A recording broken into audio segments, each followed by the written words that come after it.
welcome to news now. The death toll from the outbreak of cerebral spinal meningitis in Nigeria has now, that's in the northern part of Nigeria now, has now climbed to 1,144. Now that's according to the Nigerian Center for Disease Control. The new figure represents an increase of 224 persons from the last death toll reported just over 2 weeks ago. So far, a total of 14,005 suspected cases have been identified from 23 states and the Federal Capital Territory. There have also been 901 samples retested, with 423 confirmed positive cases. The outbreak has mostly affected 5 states: Zamfara, Sokoto, Katsina, Kebbi, and Niger State, all in the country's northern region. The United Nations High Commissioner for Refugees has raised alarm over the rising number of Nigerian refugees returning from Cameroon. According to Antonio Kandula, the UN representative to Nigeria and ECOWAS, more than 12,000 Nigerian refugees have returned from the Minawa camp in Cameroon. The return was aided by an agreement signed by the governments of Nigeria and Cameroon for the voluntary repatriation of Nigerian refugees living in that country. However, the UNHCR representative says the character of the Cameroonian government to the signed agreement has not helped the cause of the refugees. Well, the concerns are essentially that we have not communicated enough with the refugees on the conditions in areas to where they are returning, because it caught not only the humanitarian group by surprise, but even the government was caught by surprise.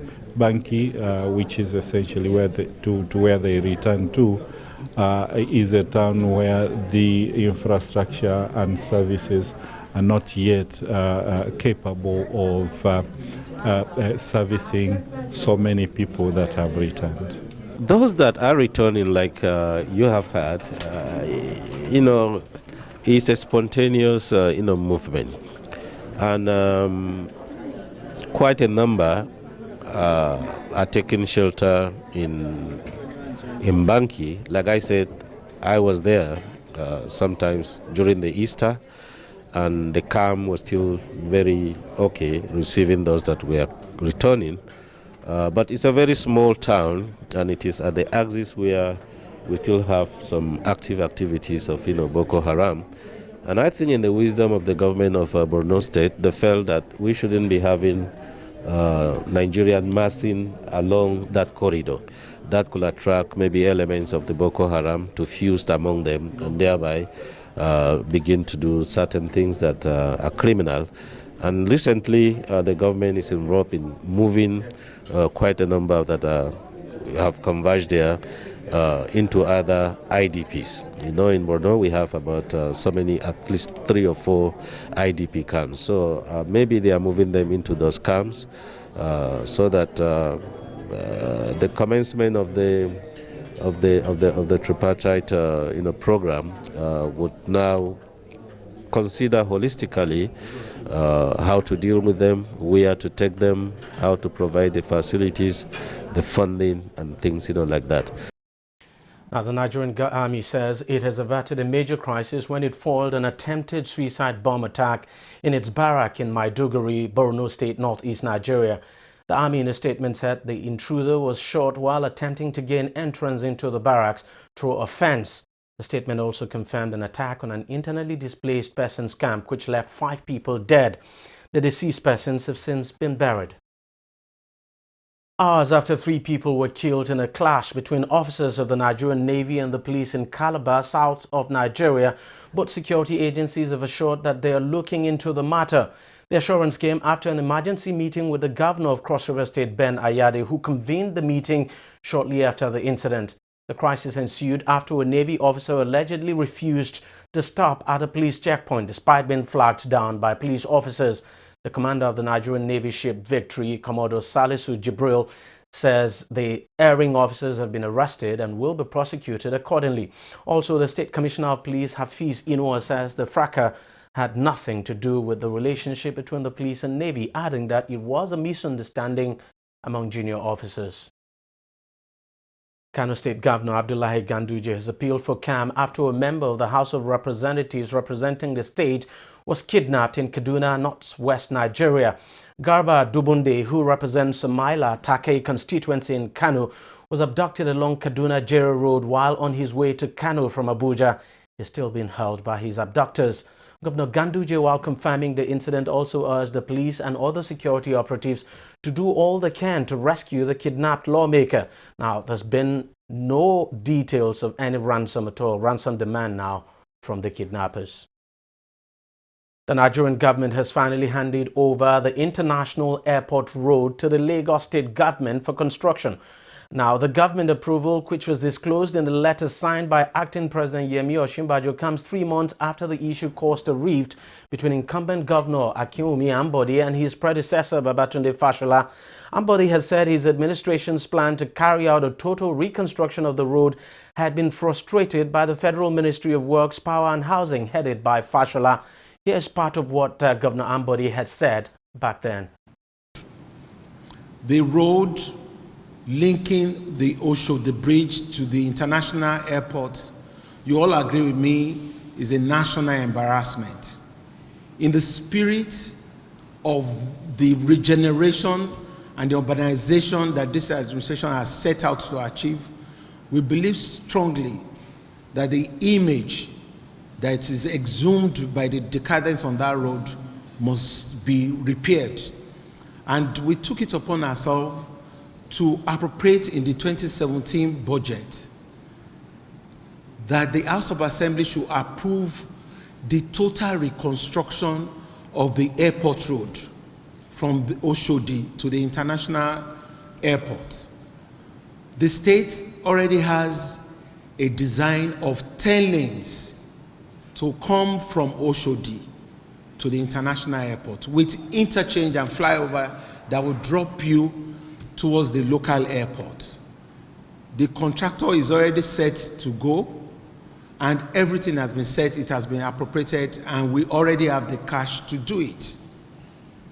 But alas, we are having challenges with the Federal Ministry of Works and Housing and Power.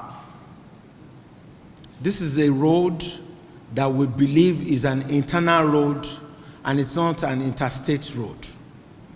And the Federal Ministry of Works believe that they should do the road, but they have not been able to do it all these years past. Now, the minister strongly refuted the accusation, of course, saying that his ministry was waiting for approval from the Federal Executive Council. Now, after several months of delay, the government has now handed over the road to the state government. So it's now up to the Lagos state government to deliver on its promise and change the face of the Lagos International Airport Road. Nigeria's Minister of Information and Culture, Lai Mohammed, has again allayed fears over the health of President Muhammadu Buhari. The president is currently in London on an indefinite medical leave.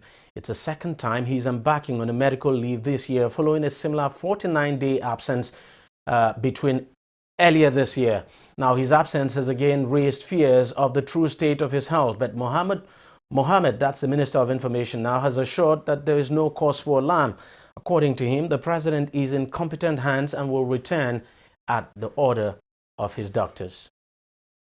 Now, one man who is not swayed by the assurances of the Minister of Information is Ekiti State Governor and Chairman of the country's main opposition PDP Governors Forum, Ayo Fayose.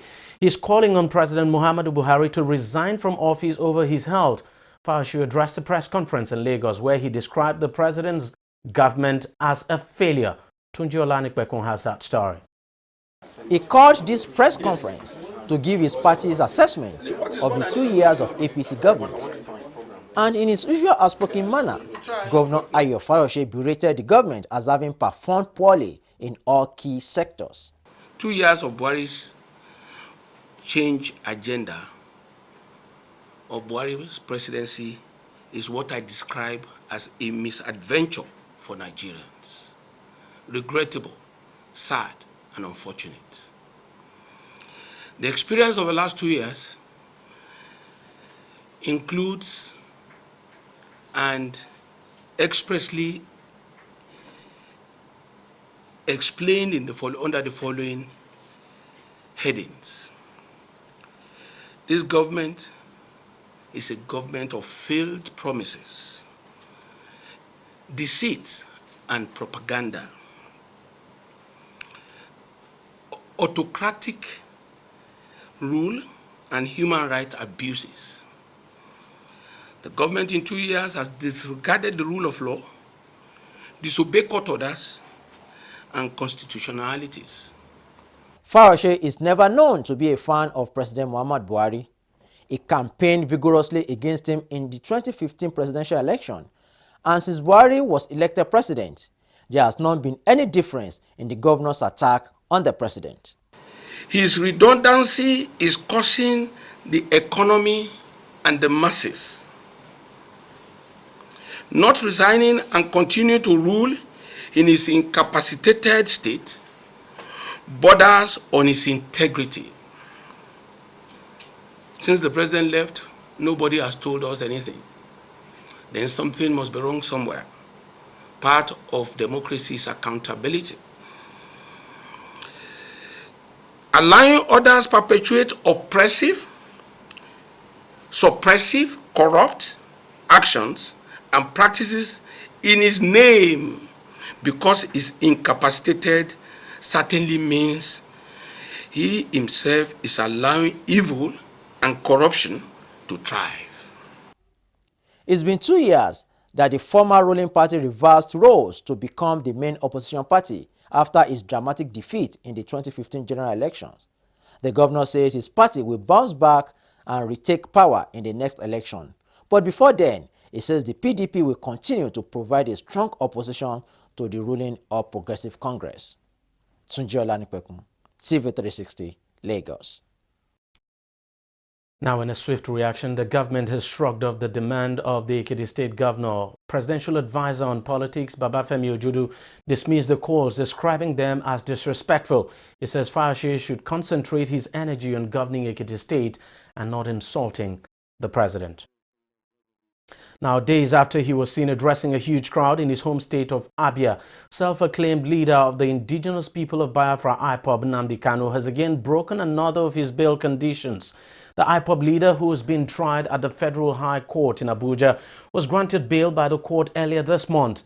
One of his bail conditions prohibits him from addressing a crowd of more than 10 people, while another condition stops him from speaking to journalists.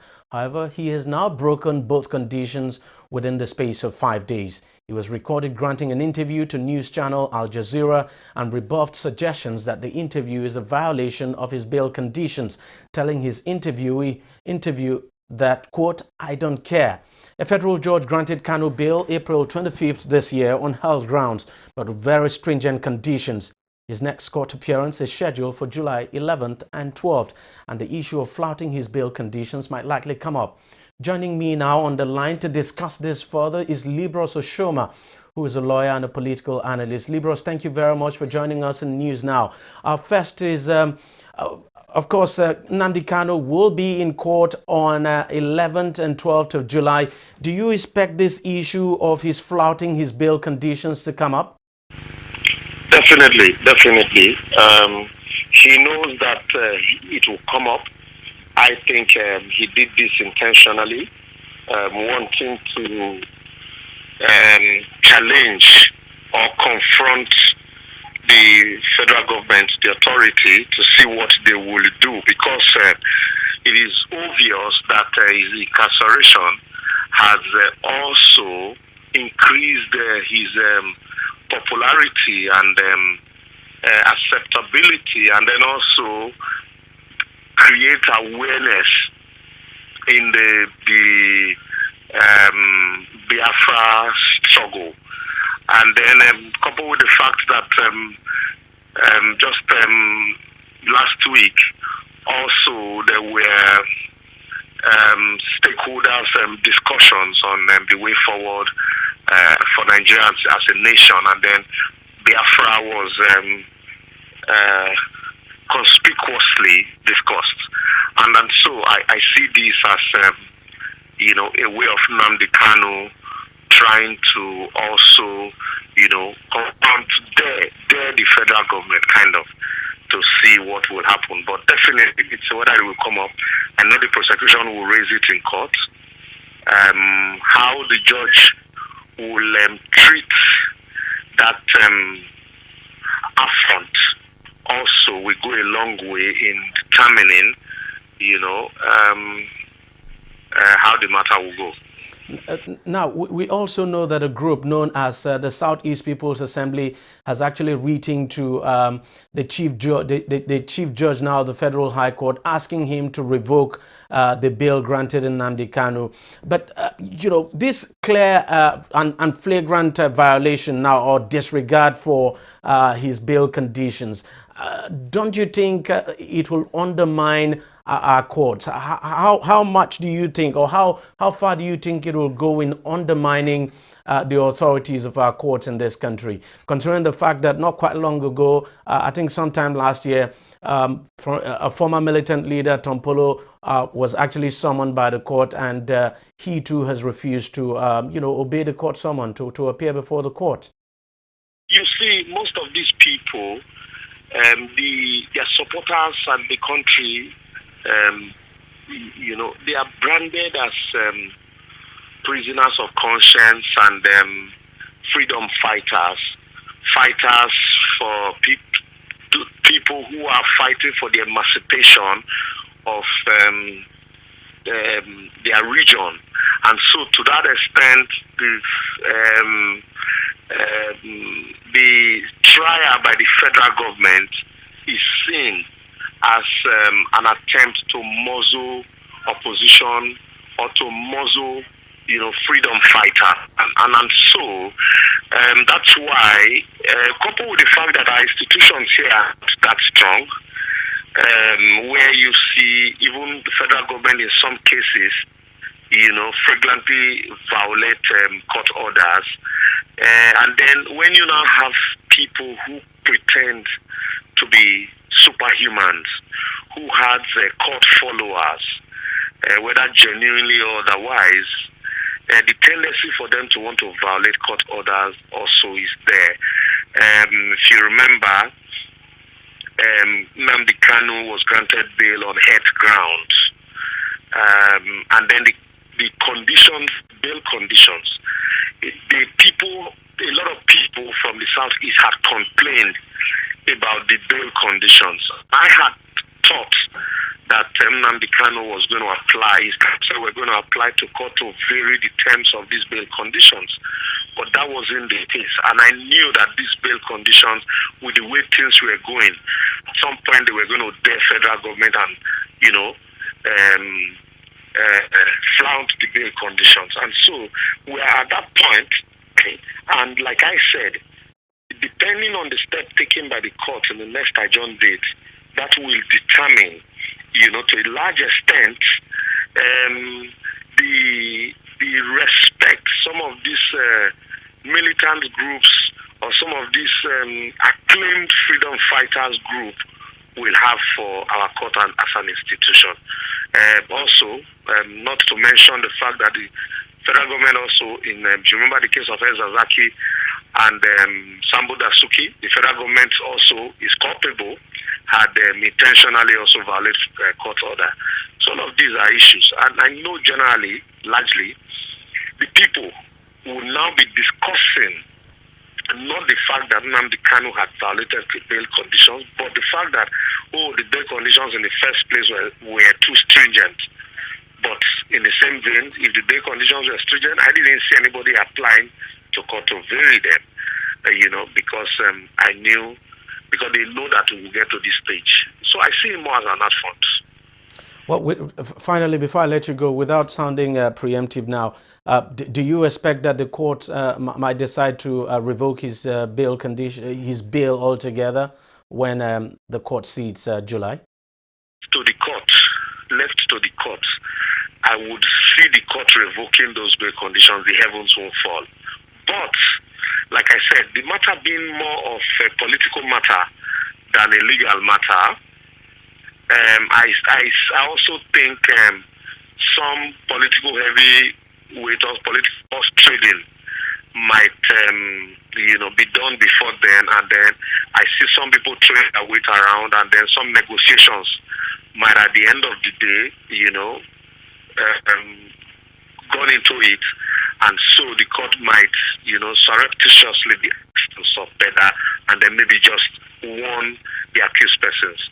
But left to the courts, I know the courts would ordinarily want to revoke those bail conditions, because I remember the judge warning sternly that these bail conditions should not be violated, and if they are violated, that she will have no other options but to revoke the bail. But it was a keg of gunpowder ready to explode, and now we're gradually seeing it, leaking, and then any shot fired might just explode it. So that's what I think. All right, Liberus Oshoma, thank you very much for joining us on the news. And of course, as we've been reporting, a group known as the Southeast People's Assembly is actually writing to the Chief Judge of the Federal High Court, asking him to revoke the bail of Nnamdi Kanu, saying that Kanu has flagrantly violated the terms of his bail conditions. We'll just wait and see how all of this unfolds.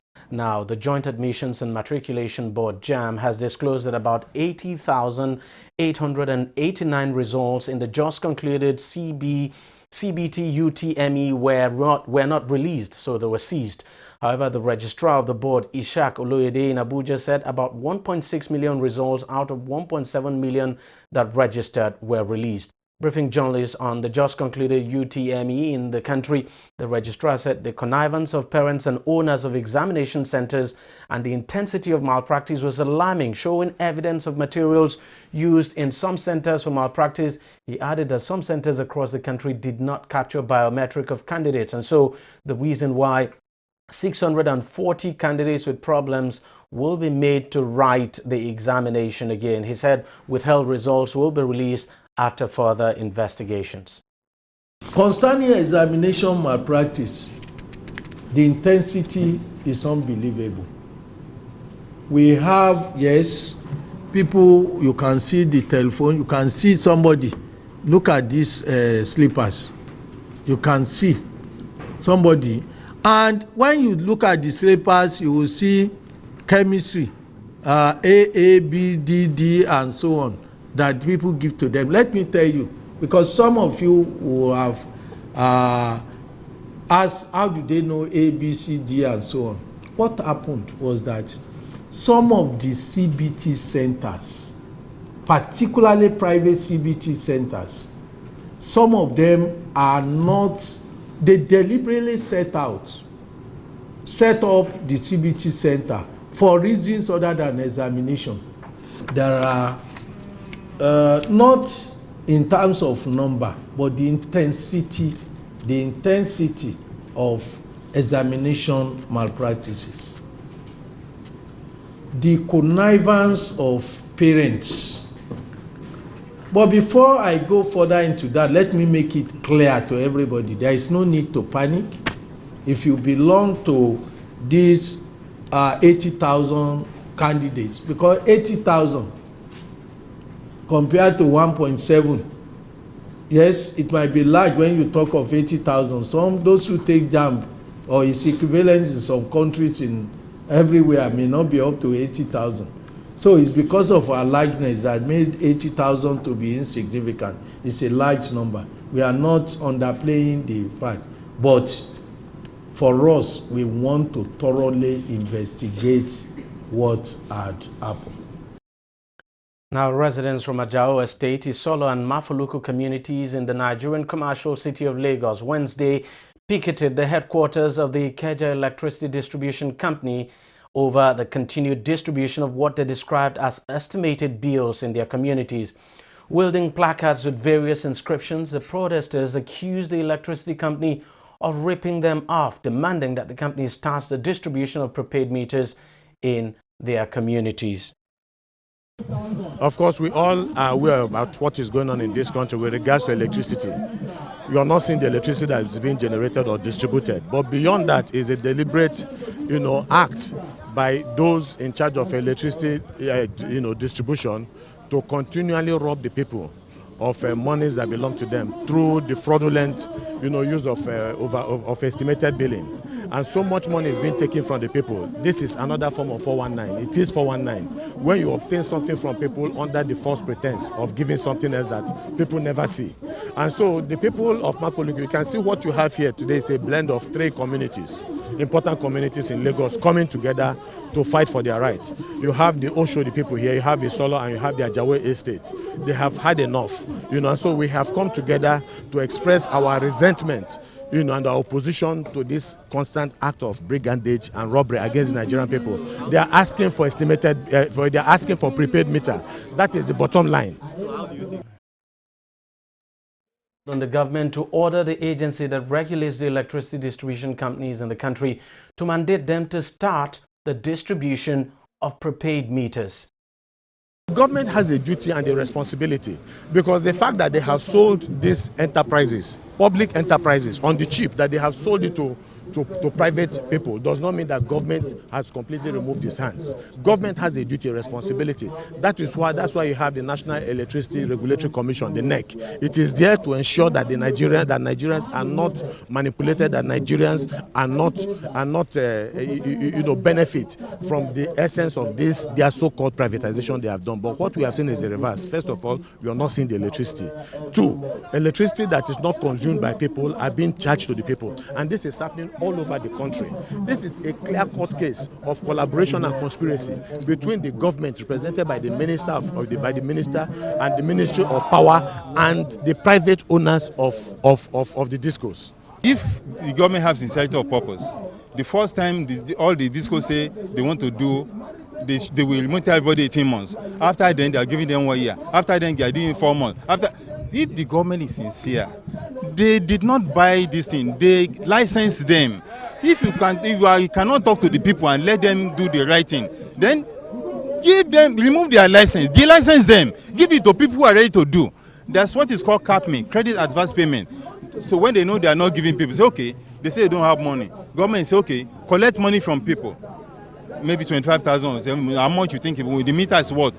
Give it to the people. Then the people will use that money to use light. You understand? Maybe 1,000 every month or 500 every month until you use the money out. Now, as the wave of cyber attack increases across the world, financial and security experts in Nigeria have actually warned that the country is not immune to such attacks. Speaking at a forum in Abuja, Deputy Governor Operations of the Central Bank of Nigeria says critical steps need to be taken to ensure that the technology and processes adopted for banking operations remain safe, secure and functional at all times to curb cyber attacks. He also called for legal regulation of the Cybercrime Act so as to protect information infrastructure utilized in the delivery of financial services. In May 2015, however, the passing into law of an Act on Cybercrime Prohibition and Prevention marked the beginning of an era in the regulation of all cyber activities in Nigeria. However, while we can say that the country now has a legal framework for cybercrime and cybersecurity, the Nigeria Electronic Fraud Forum, in various reviews of the Act, have received some feedback which are directed to questions around the content and structure of the law and inconsistencies when weighed against certain technology laws and cybercrime principles. It is the opinion of most stakeholders engaged by NEF that these issues have actually created intractable enforcement challenges for those mandated to implement the law. And to overcome these challenges, there is the need for all of us to come together, discuss, and find solutions to these challenges. We have not yet started the practice of enforcing cybercrime because you will see that the attitude has not changed. The attitude of taking this criminal act and going through the process of reporting, filing complaints, asking for investigation, seeking for people to be prosecuted has not taken off. Unknown to us, a lot of our practices have actually been secured in a sense by a legal system which, if efforts were put in place, we could have actually just reduced this incident to a process where even if we cannot enforce the law to the letter, we can actually begin to log those trends and create an intelligence around the economy on what is happening and how we're going to tackle it.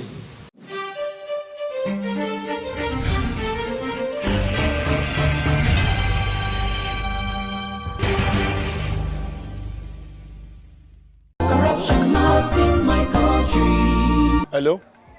Yeah, I found your wallet in front of a supermarket. Meet me at Apple Junction. Yes, I'll be waiting for you. Now we find out. Two of us. Thank you very much, officer. You know, it's surprising that men like you still exist in the police force. Yes, so... Oh, yes. This is just a token of my appreciation. Oh, no, you don't need to do this. We're only doing our job. Thank you very much. God bless you. You're welcome. Now I know police is really my friend. Yes. Friend. Hey. Okay, which came up with this one? I don't understand. You know your problem. You are greedy. I'm a policeman who is doing his job. All forms of corruption in the force. Not in my country. Corruption not in my country.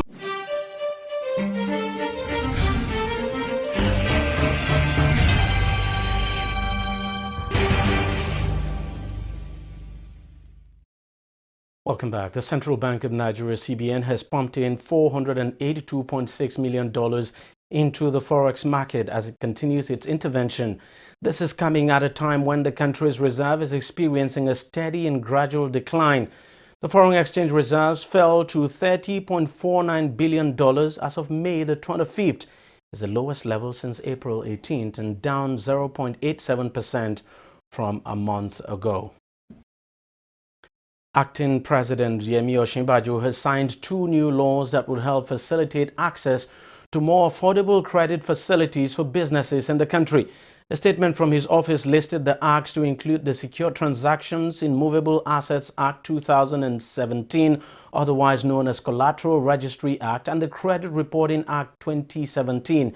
The statement says the new laws were part of the federal government's reform aimed at easing business operations in the country. Now, the new laws will empower Nigerians to use their reputation, generators, deep freezers, school certificates, farm produce such as rice and beans, and many unconventional properties as collateral for bank loans. Oil prices fell by 1% on Wednesday as rising Libyan production fueled concerns that OPEC-led output now cuts are being undermined by several countries that are excluded from the deal. Global benchmark Brent crude futures dropped 52 cents to $51.32 a barrel, while U.S. crude futures traded at $49.14. The Organization of Petroleum Exporting Countries and other producers, including Russia, agreed last week to extend the deal to cut production by around 1.8 million barrels per day until the end of the first quarter of 2018. However, setting OPEC members such as Libya, Nigeria, and shale oil producer the United States are not part of the agreement, leaving room for further production growth from these exporters. A powerful truck bomb blast on Wednesday killed at least 80 people and wounded more than 300 in Kabul, the Afghan capital. The explosion, one of the deadliest in the Afghan capital, of course, came at the start of the Muslim holy month of Ramadan. It took place in one of Kabul's most secured areas, the diplomatic quarters, which is home to many foreign embassies and government offices. The Taliban denied responsibility for the attack in a statement, and no group has yet claimed it. 4 police officers and a civilian were killed on Wednesday after the truck hit a landmine on a road along Kenya's northern coast. The vehicle was heading towards Makowe near the popular island resort of Lamu, according to a report filed at Kiwungu police station in Lamu. 2 police officers are also missing. Now to sports. Super Eagles head coach Gernot Rohr has unveiled his squad for the 2019 African Cup of Nations qualifier against South Africa. The squad includes regulars such as Leicester City's Ahmed Musa, Turkey-based Ogenyi Onazi, Monaco defender Elderson Echejile. The game will also be an opportunity for Under-17 World Cup hero Victor Osimhen, Arsenal target Henry Onyekuru and Tyrone Ebuehi to make their competitive debuts for Nigeria. All players are respected in camp on June the 2nd, 2014, while the match, of course, will hold on June the 10th, 2017 in Uyo. Arsenal manager Arsene Wenger will extend his 20-year reign at the club after signing a 2-year contract. The Frenchman, who has been Arsenal manager since 1996, had been under enormous pressure after his team's capitulation in the Premier League title race. However, the Gunners finished the season strongly despite missing the Champions League for the first time in 20 years, but secured respite by winning the FA Cup. The 2-1 win over Chelsea made the Gunners the record FA Cup holders and Wenger the most successful FA Cup manager. His contract was supposed to expire this summer, but the club has decided to give him an extra 2 years at the club. Europa League champions Manchester United has been named as the world's most valuable football club. The English side overtakes Spanish champions Real Madrid, who are now the second most valuable club in the world. The top 20 was, however, dominated by English clubs with as many as 7 entries for Premier League sides. Barcelona, Bayern Munich and Manchester City wrap up the top 5 with Arsenal in 6th position. Now, the clubs were ranked by a measure used to judge how much it would cost to buy any given club, as it includes a business total debt. Well, that's it in news now. We thank you very much for watching. Continue to stay tuned to TV360. We'll see you again soon.